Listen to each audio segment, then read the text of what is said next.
আজকেও বলে দিই, এই কাঁচা পেঁয়াজ আর রসুন খেয়ে মসজিদে ঢোকা যায়? যায়? কথা বলুন, যায়? যায় না। কোন লোক যদি কাঁচা পেঁয়াজ আর রসুন খেয়ে মসজিদে যায়, তাহলে আমরা কি বলি? এই বেরে বেরে বেরে বেরে বেরে, কিছু বুঝে না রে, ইসলাম বুঝে না। আল্লাহ নবী মানা করেছে কাঁচা পেঁয়াজ আর রসুন খেয়ে আসবি না, ওই লোকটাকে আমরা বার করে দিই। কিন্তু মসজিদের 20 জন দায়িত্বে আছে, তার মধ্যে 4 জন পাকা সুদখোর, ওকে কোনোদিন বার করি না। ওকে ওয়েলকাম জানাই, এসো এসো এসো ভাই, তুমি এসো, তুমি সেক্রেটারি হও, এসো। কথা বাস্তব বলছি না অবাস্তব?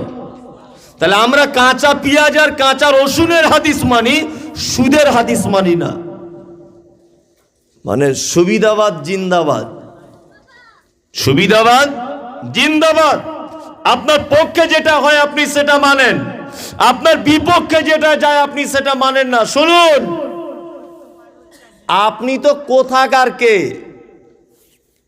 আপনাকে খুব বেশি জোর হলে এলেমবাজার ব্লকের মানুষ চেনে, আপনাকে আর কেউ চেনে না।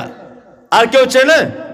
আপনি তো জ্যোতিবাবুর মতো বড় নেতা নয়, বড় নেতা নয়। সেই লোকটা মারা গেছে, পৃথিবীতে বেঁচে নেই। আপনি তো ফেরাউনের মতো বড় ক্ষমতাবান লোক নয়, সেই লোকটা আজকে মারা গেছে। দেখবেন লক্ষ্য করে, আপনি যখন পায়ের নখ কাটেন, নখ, হাতের নখগুলো যখন কাটেন, এই নখগুলো আপনি টেবিলে হোক বারান্দায় হোক এক কোণাতে জড়ো করে রাখবেন। দেখবেন 5 মিনিটের মধ্যে পিঁপড়ে লাগবে আপনার নখে। লক্ষ্য রাখবেন এটা, আপনার নখে পিঁপড়ে লাগবে। নখে এতক্ষণ পিঁপড়ে লাগেনি কেন? নখটা আপনার শরীরে জয়েন্ট ছিল বলে পিপিলিকা ওখানে যায়নি। তা আপনি ভেবে নেন আপনার দেহটাও পোকায় খাবে, শুধু পেরানটা আছে বলে, বার হয়ে গেলেই। কি বলছি বুঝতে পারছেন? হাত থেকে নখটা কাটার পরেই যদি তাকে পিঁপড়ে ওঠে, পেরানটা চলে গেলেই আপনি কত বড় ক্ষমতাবান লোক।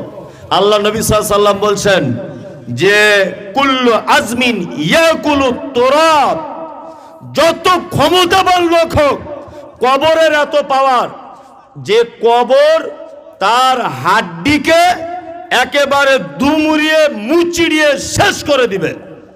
ইল্লা আজমি জামবে। আল্লাহ নবী তারপরে বলছেন যে কবরের এত পাওয়ারের পরেও কবর মানুষের দেহের একটি হাড্ডি খেতে পারে না, যে কোনো একটি হাড্ডি কবর খেতে পারে না। ওই জন্য দেখবেন কবরস্থানে অনেক সময় কবর খুঁড়তে গেলে 2-1 হাড্ডি খুঁজে পাওয়া যায়, যায় না? যায়। এটা পাওয়া যায় মানে হযরত মুহাম্মদ সাল্লাল্লাহু আলাইহি ওয়াসাল্লামের এই কথা একদম সত্য বলে প্রমাণ করা গেল। আপনাকে আমি এতক্ষণ যা বলেছি, এবার আপনাকে বলছি 2টি রাস্তা